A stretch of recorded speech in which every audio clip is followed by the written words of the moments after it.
The premise of 2017's Prey was that the player assuming control of the protagonist Morgan Yu, and as a result uncovering a vast conspiracy aboard the desolate space station of Talos 1. However, through the playthrough of the game, the player experiences Neuromods, a method of instantaneous learning skills or abilities, talents, or even attributes, meant to survive through the game's playthrough. But the speculative scenario is this: is the use of on-side effects relating to Neuromods realistic? The story of the game halted that through lore mentioned casually in the game and sought out through by the player, Neuromods were a method of delivering information into the brain instantaneously to learn traits, skills, techniques of someone who had previously donated their own naturally accumulated experience to TronStar for the use of instantaneously based Neuromods to better humanity through the development of these technique enhancers or even enablers. The abilities that could have been theoretically learned through the Neuromods were infinite,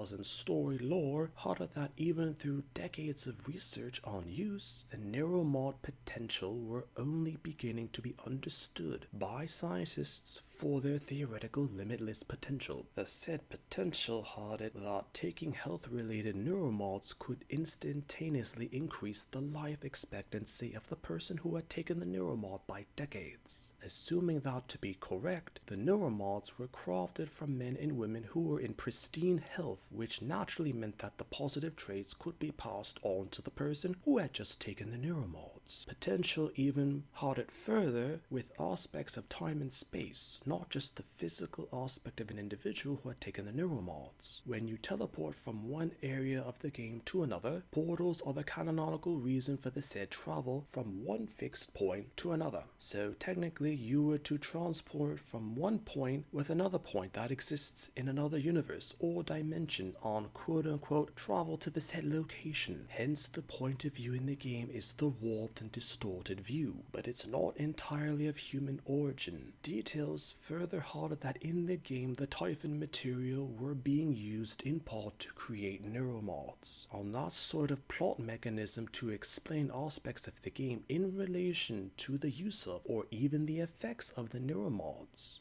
As if it were simply of human origin, details were to have been technically explained further to the player. Learning of the details harder to be more complex or even understandable, so some of it might not make too much sense or seem realistic. So having it within in-game lore that neuromods are of partial alien origin circumvents the need for a full or in-depth explanation to the player. Besides the benefits of the usage, there were also consequences to the neuromods. In the game, the player can use neuromod upgrades to help them through the playthrough, but depending on the neuromods used, it can eventually become a hindrance to completing the game, as the Typhons in Talos 1 would eventually come to view you as a clear threat due to the powers that you now possessed as a result of taking the neuromods. Removing neuromods can also remove memories created from the point in time after the first neuromod was taken. Lore depicted in the game had interpretations of the specific memory loss attributed to the neuromods acknowledged or denied depending on the individual. One example attributed to the story itself related to Dahl, and from dialogue had him mention that before he took a mission, he took a neuromod, and once the assignment was completed, he removed the neuromod, and as a result, lose his memory about what had occurred during the assignment, and therefore would be guilt-free. With this in mind, and according to lore as well as further speculations, had a neuromod device be put into and through the eye socket. The device scans the brain through the eyeball and optic nerve, and through the said scanning, devises how the neuromods would work in your brain and central nervous system, then executes the mutation using the Typhon-based material. This was all done instantaneously and painlessly through the lobotomy style style penetration of the needle into the eye socket through the optic nerve on into the brainstem. But as mentioned or even depicted in the game, removing the neuromod or neuromods returns the mental and even physical state to before the neuromod was first implanted. The lore also mentioned the realization of the use with too much neuromods, called red eye in the game.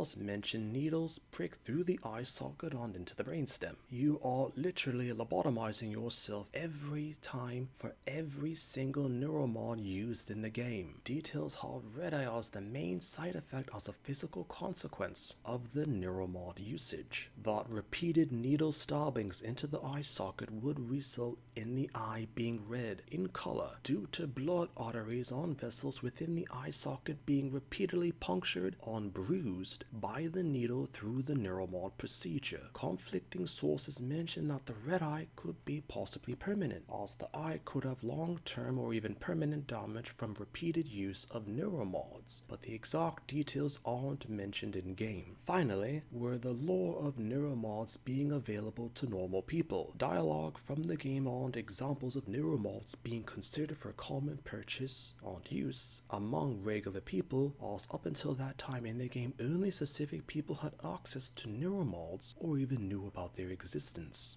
as during the game only the rich could technically buy neuromods to use. So in theory, if anyone could buy or use neuromods, then what would be the point of institutions of learning or instruction, even if techniques or experiences can't be put literally into your brain through a simple lobotomy? If the entire American population or even global population had access to neuromods, would there be protests against those who had gained instantaneous abilities, against those who had spent months, years, or even a lifetime learning on honing their abilities? Would the perceptions of what is possible have to be adjusted to the concepts of neuromods in everyday life? Would the rich limit who had access to the neuromods due to the unlimited potential from them? Would the public resent the upper class due to the restrictions possibly imposed by limited neuromod usage? It's all theories.